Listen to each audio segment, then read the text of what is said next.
Assalamualaikum warahmatullahi wabarakatuh. Selamat pagi semuanya. Kembali lagi dengan Ibu Indri dalam mata pelajaran Bahasa Indonesia. Nah, kali ini kita mau belajar tentang laporan percobaan. Nah, kalau kalian pernah mendengar laporan percobaan itu dibuat setelah kita melakukan sebuah percobaan atau setelah kita melakukan sesuatu. Nah, teks yang berisi paparan mengenai tujuan, proses, dan hasil dari percobaan yang dilakukan oleh seorang peneliti. Itu adalah laporan percobaan. Berarti kita harus membuat sesuatu terlebih dahulu. Setelah kita membuat sesuatu, baru kita membuat laporan percobaannya. Tujuannya untuk memberikan informasi kepada orang lain mengenai hasil percobaan yang telah dibuat. Jelas ya tujuannya. Oke, lanjut untuk ciri-ciri teks laporan percobaan. Apa sih ciri-cirinya? Yang pertama, objektif. Objektif itu berarti menyampaikan informasi atau data sesuai dengan keadaan yang sesungguhnya atau sebenar-benarnya. Tidak ada yang ditambah-tambahi, tidak ada yang dikurang-kurangi. Kemudian berupa fakta.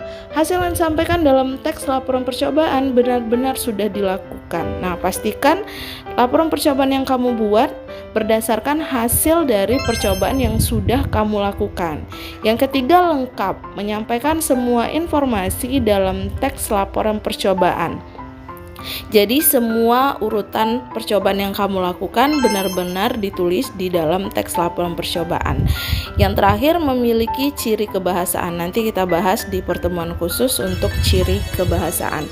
Kita lanjut struktur teks laporan percobaan. Struktur laporan percobaan yang pertama itu ada judul. Judulnya apa? Bisa kita buat misal membuat tempe gitu ya judulnya. Kemudian yang kedua, tujuannya untuk apa? Kalau misalkan buat tempe tujuannya apa? Bisa untuk dikonsumsi, dijual ya kan. Kemudian yang ketiga, bahan dan alat. Bahan dan alatnya apa? Misal kacang kedelai misal ya kan. Kemudian langkah-langkah kegiatannya. Bagaimana tahapan kita membuat dari kacang kedelai menjadi tempe gitu. Yang kelima, hasilnya. Bagaimana hasil percobaan yang sudah dibuat. Yang terakhir itu adalah simpulan, jadi rangkuman dari semua tahapan yang sudah dilakukan. Oke, kita lihat contoh laporan percobaan berikut. Judulnya membuat paper bag dari kertas kado. Oke, nah ini membuat paper bag dari kertas kado. Tujuannya membuat paper bag dari kertas kado selain menghemat biaya, paper bag bisa dibuat sesuai dengan bentuk yang kalian inginkan. Alatnya ada kertas kado, double tip atau selotip atau lem, gunting. Kemudian ini kita lanjut ya ke langkah-langkahnya. Persiapkan alat yang dibutuhkan.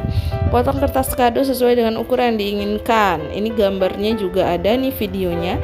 Tempelkan lem pada bagian samping mulai dari bagian atas hingga bawah. Setelah melekat, lem pada kertas, tempelkan kedua ujung yang berlawanan.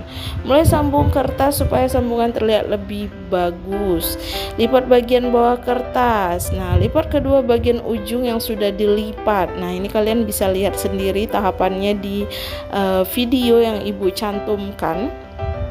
Kemudian tempel bagian atas dan bawah yang sudah dilipat. Sekarang bagian atas lipat seperti pada langkah nomor 6. Mulai gunting kedua ujung bagian yang sudah dilipat, sesuaikan panjangnya. Kemudian, nah ini terakhir, paper bag siap digunakan.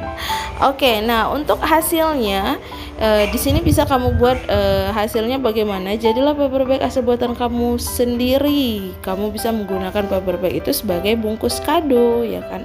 Selain untuk digunakan sendiri, bisa jadi peluang bisnis juga. Simpulannya, ternyata membuat paper bag dari kertas kado tidak sulit. Alat dan bahan yang digunakan juga sederhana, hanya membutuhkan sedikit kesabaran dan keterampilan. Dan begitu kamu bisa membuat paper bagmu sendiri.